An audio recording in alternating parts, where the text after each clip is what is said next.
எல்லாருக்கும் வணக்கம். இப்போ ரீசெண்டாக அகமதாபாத்தில் வந்து ஃப்ளைட் கிராஷ் ஆனது வந்து ரொம்பவே வருத்தத்துக்குரிய செய்தியாக வந்து எல்லாருக்குமே அமைஞ்சிருக்கு. இத்தனை பேர் இறந்து போயிருக்காங்க. அத்தனை பேரும் வந்து எவ்வளவோ கனவுகளோட அந்த ஃப்ளைட்டில் பயணிச்சிருப்பாங்க. அது ஒரு செகண்டில் இப்படின்றதுக்குள்ளே முடிஞ்சிருச்சு.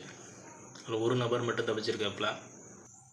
இதில் கூட சில பேர் வந்து காசு பார்க்கணும் அப்படின்ற மாதிரி மோட்டிவில் இருக்காங்க.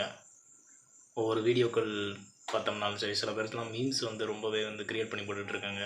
ஆர்சிபி கப்பு வின் பண்ணதுனால இந்த மாதிரிலாம் நடக்குது இப்படின்னு தேவையில்லாத கமெண்ட்ஸில் மீம்ஸ்லாம் வந்து போயிட்டுருக்கு.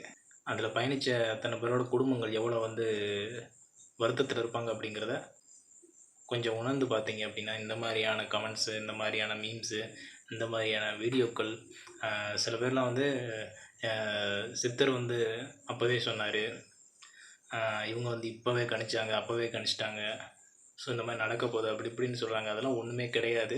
நடந்ததுக்கு எல்லாத்துக்குமே இயந்திர கோளாறு அதுதான் காரணம். அதுதான் உண்மை. ஸோ அந்த இயந்திர கோளாறு அடுத்த தடவை நடக்காமல் இருக்கிறதுக்கான வழி என்னவோ அதை பாருங்கள். இந்த இயந்திர கோளாறு நடந்தது வந்து அது யாரோட தப்பு அப்படிங்கிறத ஃபஸ்ட்டு கவனிங்க.